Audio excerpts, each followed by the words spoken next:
40 days, 7 laws, 0 shortcuts. I didn't read about the Hermetic principles from a distance. I didn't skim a summary thread and call it research. I actually lived inside them, 1 law at a time, then all 7 simultaneously for 40 consecutive days. And what happened during that stretch was strange enough, uncomfortable enough, and occasionally brilliant enough that I knew I had to document every bit of it.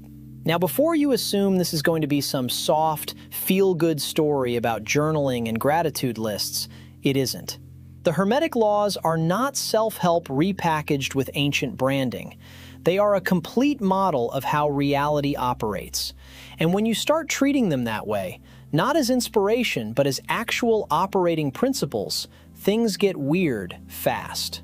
Some days felt like I'd hacked something fundamental about how my mind was working. Other days I crashed into a law so hard it felt like physics pushing back. This video is the full account. Every law, every result, every moment where I thought I understood something and then realized I had barely scratched the surface. We're going to move through all 7, what each one actually means, how I applied it, and what it revealed. If you've ever felt like there's a layer underneath the way things work that most people never see, this is for that feeling. Stay with me. The first Hermetic principle is called the law of mentalism, and its core claim is radical. The universe is mental in nature. Not metaphorically mental, not your mindset matters mental. The claim is that mind is the fundamental substance from which everything else emerges. That what we call physical reality is, at its root, a kind of vast mental phenomenon happening within an infinite consciousness. The Kabbalion, the text most closely associated with the Hermetic principles, states it plainly. The all is mind, the universe is mental. Now, I want to be honest with you about what I did and didn't do with this one.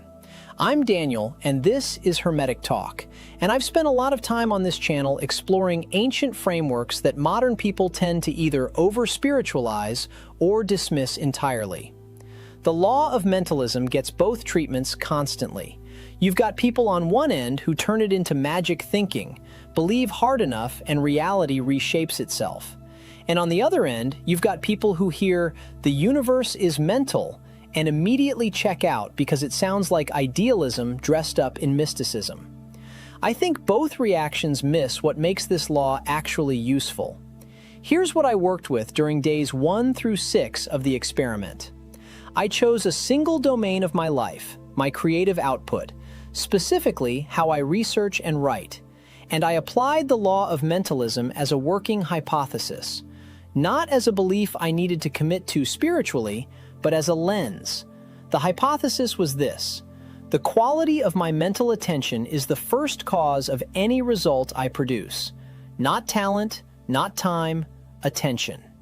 What I noticed inside that first week was unsettling in the best way. When I traced any result I wasn't happy with, a weak section of writing, a conversation that went sideways, a decision I'd procrastinated on, the root was always the same. I had brought fragmented, distracted, or emotionally clouded attention to the origin point of that thing. The mental state I was in when I began something was encoding itself into the output. The Hermetic framing for this is that the mental plane precedes the physical plane. Thought precedes form. Modern neuroscience has its own version of this, the predictive processing model, which suggests the brain doesn't passively receive reality, but actively constructs it based on prior mental states and expectations. The Hermetic sages had a different vocabulary for the same structural insight. Practically, I started doing something I now do every single day. Before I begin any significant task, I spend 3 to 5 minutes doing nothing except clarifying my mental state. Not meditating in a formal sense, just asking, what is the quality of attention I'm bringing into this? Is it scattered? Is it anxious? Is it genuinely present? The results in that first week were measurable. My output improved. My focus deepened. I finished things I had been avoiding. But here's where it gets philosophically interesting, and where I think most interpretations of this law stop too early. Mentalism isn't just a productivity hack. It's a claim about the nature of consciousness itself and its relationship to what we call the external world. The Hermetic view holds that individual human minds are not separate from the universal mind. They are expressions of it. This means the practice isn't just about controlling your thoughts. It's about recognizing that the very capacity to be aware, that felt sense of being a conscious observer, is itself participation in something vast. I didn't fully land on what that means in 40 days. I'm not sure anyone does. But by day 6, I had enough evidence from my own experience that the first principle was worth taking seriously, not as poetry, but as a working model. The universe, the Hermetics said, thinks, and your thinking is not separate from that process. It is part of it. That's where we begin. As above, so below. As below, so above. If there is one Hermetic phrase that has escaped into popular culture, it's this one. You've seen it on tattoos, in memes, in the titles of documentaries about sacred geometry. And because it's everywhere, its actual meaning has been almost completely diluted. The law of correspondence is the second Hermetic principle, and what it actually describes is a structural relationship between planes of existence. The Hermetic model divides reality into multiple levels: the mental, the astral or emotional, and the physical. And the law of correspondence says these levels are not separate systems. They mirror each other. What is true in one plane is true in the others. The pattern repeats across scales. When I moved into days 7 through 12 of the experiment, I had one question. What does correspondence look like in practice, not in theory? The answer I kept arriving at was this: your outer life is always a correspondence to your inner structure. Not in a simplistic, your thoughts create your reality way, but in a more rigorous diagnostic sense. If you look at any area of your life that feels chaotic, contracted, or stuck, and you trace it honestly inward, you will find a corresponding pattern in your interior. A belief, a fear, a habit of attention, a story you keep telling yourself that you haven't examined. I had a specific situation that made this undeniable for me. Before we continue, there's something I want to place in your hands. We've gathered 12 years of Hermetic source material, the Corpus Hermeticum, the Emerald Tablets, and more, stripped of fear bait and rebuilt as a working initiatory sequence into a single 3-volume library for those who feel the pull towards something deeper. Because whether we speak of clearing the field of what was never yours, architecting reality through the 7 Hermetic laws as machinery, or building an auric field with weight that walks into a room ahead of you, one truth remains. Understanding without sequence leaves the ground unowned and nothing moves. This is for anyone who's ready to work the initiation in the order it was always meant to be worked. You'll find it in the link in the description below, or you can scan the QR code right here. I'll give you a moment to do that. During that week, I had a professional relationship that had been quietly deteriorating for months. Emails going unanswered, collaboration becoming strained, the whole thing slowly calcifying. I had been framing it externally. They were distracted. They had other priorities. The circumstances had changed.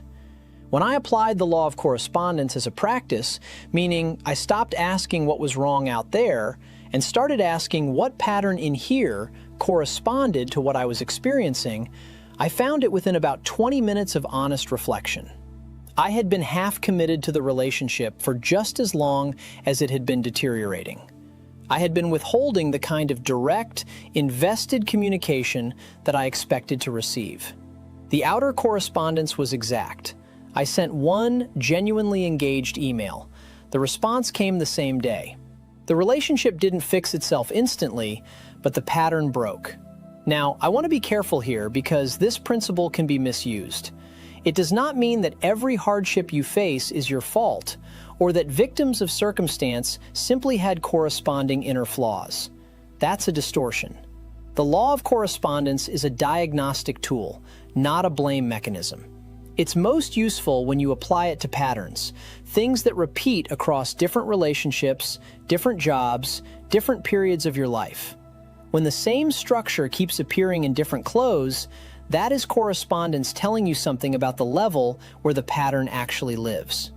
There's a fractal dimension to this law that I find genuinely fascinating. Mathematicians have demonstrated that certain patterns repeat across scales in nature. The branching of rivers mirrors the branching of trees, mirrors the branching of neurons. The Hermetics were describing this structural self-similarity thousands of years before fractal geometry existed as a formal discipline. The pattern that governs the cosmos governs the atom. The pattern that governs your body governs your psychology. The principle is the same across every level of resolution.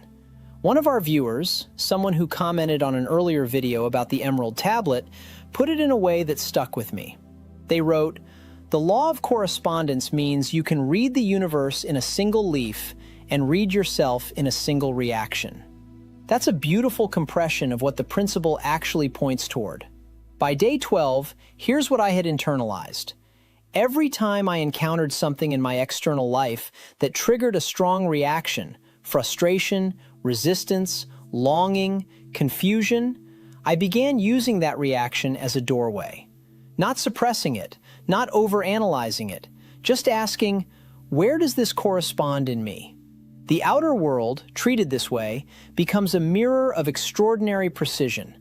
You stop blaming the mirror for what it shows you, and you start working at the level where the correspondence actually originates. By day 13, I had started to notice something I wasn't expecting. The first two laws, mentalism and correspondence, are both fundamentally about structure, about how things relate to each other across levels of reality. But the third Hermetic law introduces something different. It introduces the dimension of energy, of frequency, of motion. The law of vibration states that nothing in the universe is truly at rest. Everything moves, everything vibrates.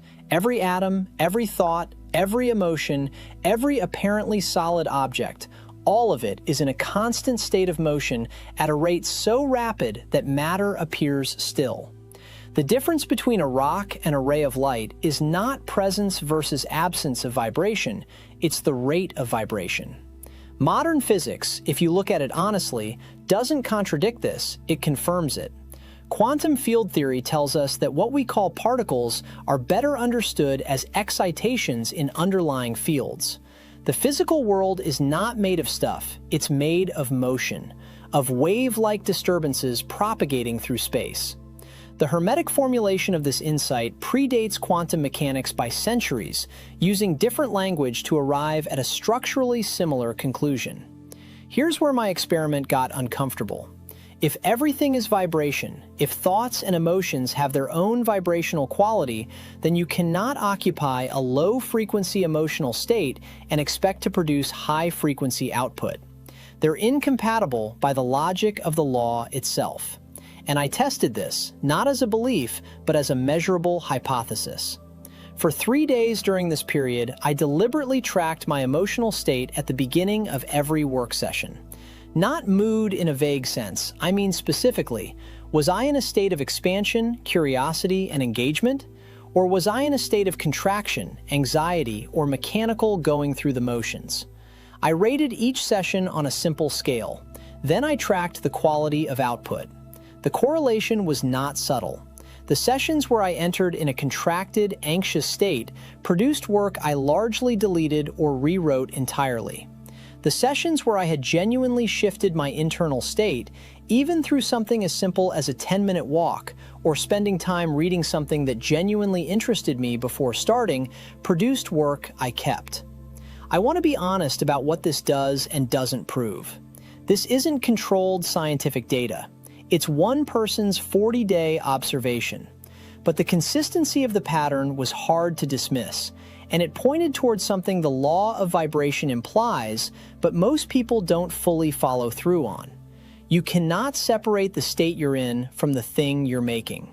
The vibration of the maker enters the made thing. Artists have known this intuitively for centuries. You can hear the difference between music written in grief and music written in joy. Not always in the lyrics or the tempo, but in something underneath those surface features. The Hermetics would say you're hearing the vibrational quality of the consciousness that produced it. There's a practical layer to this that matters for daily life. The law of vibration implies that you can change your experience of any situation by changing your frequency. And not through positive thinking or denial, but through genuine state shifting. Grief has its own vibration. Anger has its own vibration. So does curiosity. So does love. These are not metaphors for the Hermetics. They are literal descriptions of different rates of motion in the mental and emotional planes. What I practiced during days 13 through 18 was simple but demanding.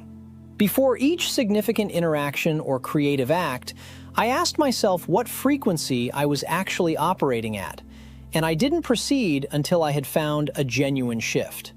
Not a performed shift, not "I'll tell myself I'm fine." An actual change in inner state, confirmed by a shift in breath, in muscular tension, in the felt quality of attention. Some days this took 2 minutes. Some days it took an hour. One day it didn't happen at all, and the work I did that day showed it in every paragraph. The law of vibration isn't inspirational, it's mechanical. It says, your frequency is a variable you can work with, but only if you take it seriously as a real thing, not a metaphor. That's the part most people skip.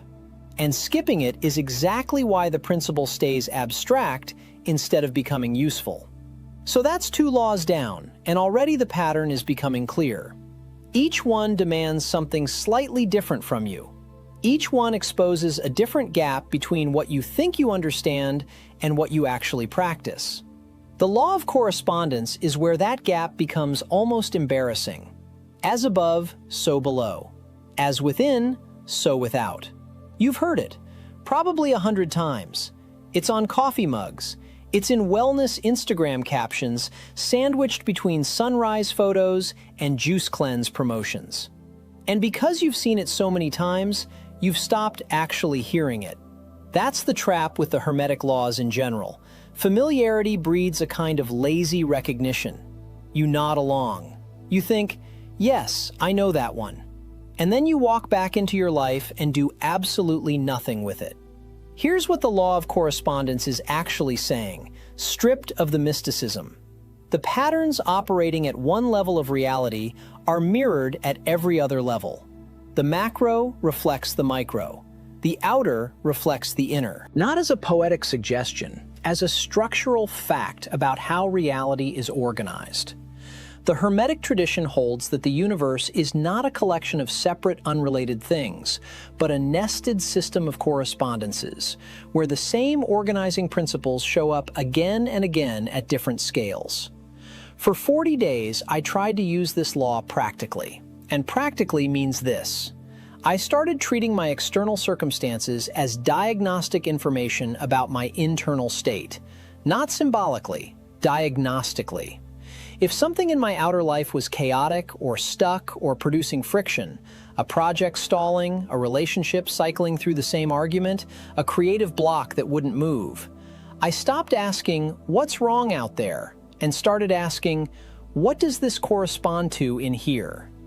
This is uncomfortable in ways I didn't anticipate, because when you take the law of correspondence seriously, you lose a very comforting story. The story that says, the problem is external. The situation is the issue. If circumstances were different, everything would be fine. That story is soothing precisely because it makes you a passive observer of your own life, rather than a participant in generating it.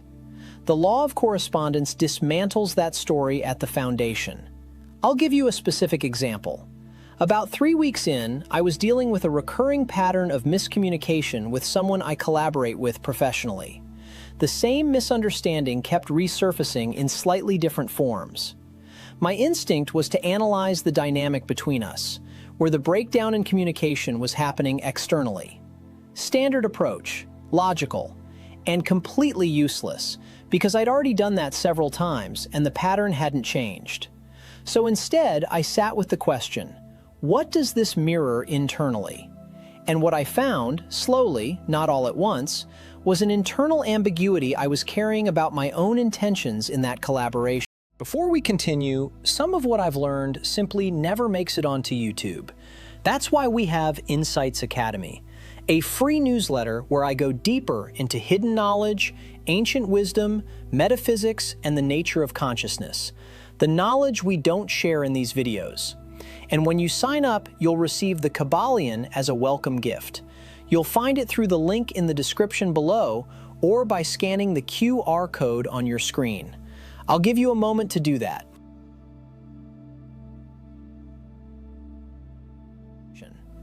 I wasn't fully clear with myself about what I actually wanted from it. Not dishonest, not manipulative, just genuinely unclear. And that internal ambiguity was being faithfully reflected in the quality of communication externally. As within, so without. The moment I got clearer internally, made a real decision, not a provisional one, the dynamic shifted within days. Not because I had a different conversation, because I was bringing a different inner state into the conversation.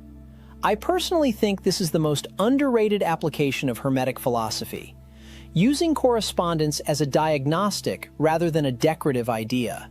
Not looking at your inner world to feel good about it, but using your outer world as an honest mirror that shows you what your inner world is actually doing, not what you imagine it's doing. Those two things are frequently not the same.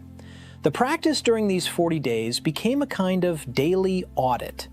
Each morning, I would note 3 areas of my outer life that were producing friction or stagnation. Then I'd sit with each one and ask, what's the corresponding internal pattern? What belief, what unresolved question, what conflicting intention might be generating this? Some answers came quickly. Some didn't come for a week. Some I'm still not fully sure about. But here's what the practice gave me, regardless of whether every answer was clean. It gave me agency. Because if the outer pattern corresponds to an inner one, then the outer pattern is changeable, not by forcing circumstances, but by doing the internal work that changes what you're projecting outward. That's not passive acceptance. That's actually a more demanding form of accountability than anything most productivity systems ask of you. It says, you are participating in the shape of your reality at every scale, whether you intend to or not. The only question is whether you're doing it consciously. Days 22 through 28 were, objectively, the hardest stretch of the 40. Not because the laws I was working with were abstract, they were actually 2 of the most intuitively accessible in the Hermetic system, the law of polarity and the law of rhythm. The difficulty was that working with them back to back forced a confrontation with something I'd been quietly avoiding the entire time. The difference between understanding a principle and actually surrendering to it. The law of polarity says everything has an opposite pole, and those poles are not different things, they are the same thing at different degrees. Hot and cold are not 2 separate phenomena, they are 2 ends of a single temperature scale. Love and hatred are not opposites in the way we typically think about them, they are the same emotional axis pointing in different directions. Light and darkness, courage and fear. The Hermetic teaching here is precise. You cannot eliminate a polarity by fighting one end of it. You can only move along the continuum. The transformation of a negative pole into a positive one happens not by suppression, but by transmutation, by deliberately raising the degree. I'm Daniel, and this is Hermetic Talk. And when I first started researching this law specifically, I spent an entire afternoon going back through notes I'd made years ago on Stoic philosophy, because the overlap is striking. The Stoics had their own version of polarity, the idea that what we call bad circumstances are simply the same material reality appraised differently. But the Hermetic version goes further. It's not just about changing your appraisal, it's about actively working the poles. Using the knowledge that the poles are connected to consciously move along the axis rather than being shuttled back and forth by circumstance. In practice, this meant, for these 40 days, identifying emotional states I was reacting to as fixed facts, and instead treating them as positions on a continuum. Anxiety became a form of alertness, positioned toward the wrong end of the attention scale. Frustration became energy, positioned toward the wrong end of the motivation axis. Neither was eliminated, both were worked. You lean into the underlying current and redirect it rather than dam it up. This pairs in an almost uncomfortably direct way with the law of rhythm. The law of rhythm says everything moves in cycles. Tide in, tide out. Expansion, contraction. High energy, low energy. Creative flow, creative drought. The principle is not just descriptive, it's instructional. Because embedded in the law of rhythm is a specific practice, learning to neutralize the swing. The Hermetic teaching on this is that initiates work to avoid being completely at the mercy of rhythmic cycles by developing what the tradition calls a kind of mental polarization, a stable center point from which the swing can be observed rather than experienced as something happening to you. Day 25 was a low point in my own rhythm during the 40 days. I had a 2-day stretch where the energy I'd been working with simply wasn't there. Focus was scattered. Writing felt mechanical. I kept reaching for the practices and finding them hollow. This is, predictably, exactly what the law of rhythm would predict. And the test wasn't whether I could force my way out of the trough. The law of polarity had already shown me that forcing the opposite pole doesn't work. The test was whether I could hold a stable observational point and let the rhythm complete itself without collapsing my sense of direction. I mostly managed it, not perfectly. I sent an email on day 25 that I probably should have waited on, a reaction to the low energy state rather than a response from a stable center. But mostly I held. And what came on the other side of that trough, day 27, unexpectedly, was a creative clarity I hadn't experienced in weeks. Not because I forced it, because I didn't interrupt the rhythm trying to force it. These two laws work together in a way that isn't immediately obvious until you've lived them back to back. Polarity tells you that you're not trapped at either end of an axis. There's movement available. Rhythm tells you that the movement itself follows a pattern, and fighting that pattern costs you more than working with it. Together, they produce a specific posture toward life. Engaged, but not frantic. Stable, but not passive. Aware of the swing without being captured by it. That posture, held consistently over time, is what the Hermetic tradition might call wisdom. I'd settle for calling it significantly less exhausting than the alternative. The final two laws of the Hermetic system are, in some ways, the most structurally fundamental and the most misunderstood. The law of cause and effect is the one people think they understand because they've accepted a common-sense version of it since childhood. Every action has a consequence. What you put in, you get out. Karma, loosely. Basic accountability. Yes, and also almost entirely missing the point of what the Hermetic principle is actually describing. The Hermetic law of cause and effect doesn't just say that actions have consequences. It says that nothing happens by chance, that what appears to be chance is simply a cause whose origin we haven't identified yet. Every effect has a cause. Every cause is itself an effect of a prior cause. And the practical implication of this, taken seriously, is radical. The idea of randomness as a feature of reality dissolves entirely. What replaces it is a universe of total causation, where your job, if you're working with this law rather than being subject to it, is to move from the plane of effects into the plane of causes. That phrase, move from the plane of effects to the plane of causes, That's from the Kybalion, the early 20th century text that systematized much of the Western Hermetic tradition. And it's the most practically demanding idea in the entire framework. Because living on the plane of effects means spending your time reacting, responding to what has already happened, managing consequences, navigating circumstances you didn't initiate. Living on the plane of causes means operating with enough deliberateness that you are initiating more than you are reacting. That the dominant direction of your engagement with life is outward, causal, rather than inward, absorptive. During days 29 through 35, this was my focus. And I'll be honest, the thing I found in the first few days was just how much of my default mode was reactive. I wasn't setting the terms of my days. I was responding to whatever showed up first. My attention went where it was pulled rather than where I directed it. My energy was distributed according to urgency rather than priority. And every time I caught myself in that mode, the law of cause and effect reframed it not as a productivity failure, but as a philosophical one. I was living on the plane of effects and calling it normal life. The shift, partial, ongoing, not complete even by day 40, was to begin each day with a deliberate, causal act. Not a to-do list, a genuine intention, clearly articulated about what I was setting in motion.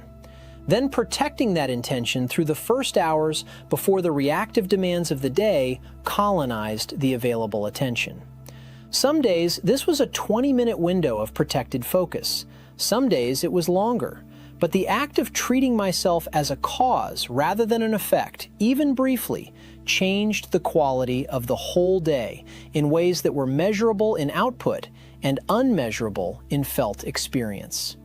And then the law of gender, which is, I want to be direct about this, the most frequently misread law in the system, and the one that generates the most unnecessary confusion. The Hermetic law of gender has nothing to do with biological sex in any exclusive sense. It describes two principles that exist within all things: a generating principle and a receptive principle, a projective force and a formative force. The tradition labels these masculine and feminine, not because one belongs to men and one to women, but because those terms were historically used to describe the fundamental polarity of generation and reception at every level of reality. In mental terms, which is where the Hermetic system operates most directly, the masculine principle is the directed, initiating, projective aspect of mind, the will that focuses and sends. The feminine principle is the receptive, formative, creative aspect of mind, the space in which ideas are received, developed, and given form. Both are required. Overdeveloped will without receptive capacity produces rigidity, ideas forced through rather than grown. Overdeveloped receptivity without direction produces drift, absorbed by everything, shaped by nothing. In the final stretch of the 40 days, I worked with this as an internal calibration practice, asking, in this moment, am I projecting when I should be receiving? Am I in receptive mode when the moment calls for directed action? Because most of us have a default setting, we tilt heavily toward one or the other without noticing. My tilt is toward projection. I default to doing when sometimes the work requires absorbing, sitting with something longer, letting it develop rather than accelerating it. By day 38, I'd started building in deliberate receptive intervals, periods where the only task was to stop generating and start listening, to what the work wanted to become rather than what I intended it to be. The difference in what came out of those intervals was not subtle. Day 40 arrived without fanfare.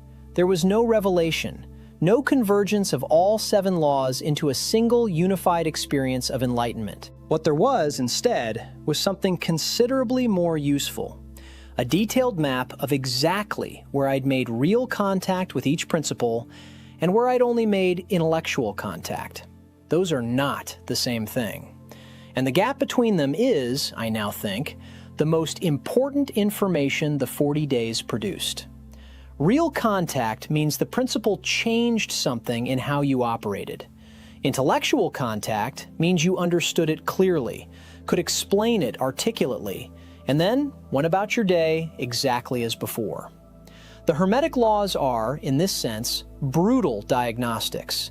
Because you can hold every one of them in your mind simultaneously, construct an elegant explanation of how they relate to each other, and still be living in a way that reflects none of them. The tradition understood this.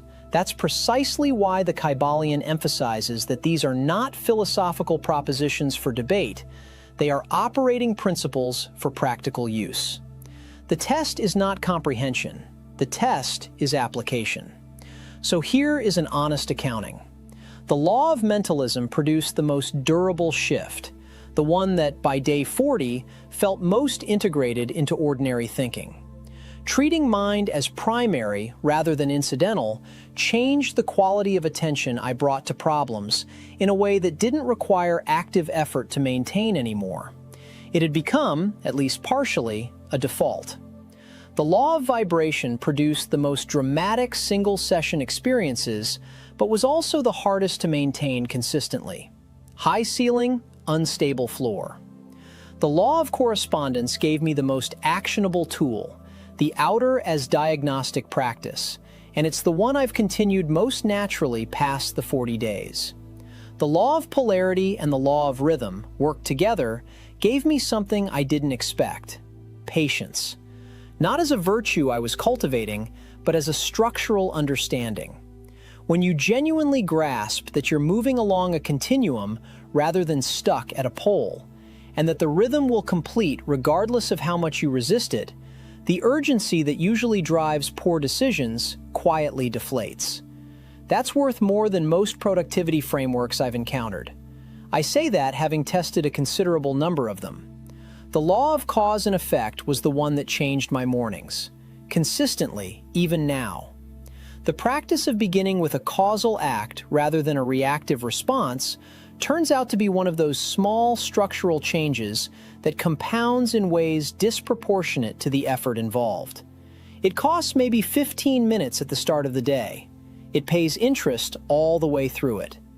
And the law of gender, the receptive and projective calibration, remains a live question for me.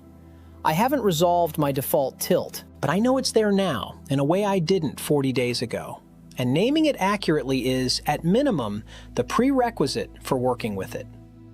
Here's what I want to push back on, though, and this is important because the Hermetic tradition has a significant image problem in modern culture. It gets packaged as mystical self-help. It gets appropriated by manifestation content that strips the discipline out and sells the fantasy. It gets treated as a collection of inspiring maxims rather than a rigorous operational system. And all of that makes it easy to dismiss if you're skeptical, which is a reasonable starting posture because the surface presentation often deserves dismissal. But the principles underneath the packaging are not mystical in any hand-wavy sense. They're structural. The idea that mind shapes experience. The idea that patterns at one level mirror patterns at another. The idea that everything exists on a continuum. The idea that cycles are real and working with them is smarter than fighting them. The idea that you can operate as a cause rather than an effect. These are not eccentric metaphysical claims. They're observations about how reality operates that have been made independently across traditions, across centuries, across entirely different cultural frameworks, because they correspond to something true. 40 days is enough time to find that out for yourself. It's not enough time to master any of it. Mastery, the tradition is clear, is a lifetime's work, and probably more than one, depending on your cosmology. But 40 days is enough time to move from the plane of knowing about these principles to the plane of knowing them in the body, in practice, in the uncontrolled conditions of an actual life. That's the move that matters. Not reading another book on Hermeticism, not watching another video explaining the 7 laws. Picking one, designing a practice around it, living with it long enough to find out where it actually meets resistance in your specific existence, because that's the only place the real work happens. I'm not suggesting everyone needs to run all 7 in 40 days. I'm not suggesting that's the right frame for every person. But I am suggesting that the gap between knowing these ideas and practicing them is not a gap you can think your way across. At some point, the only move left is to begin.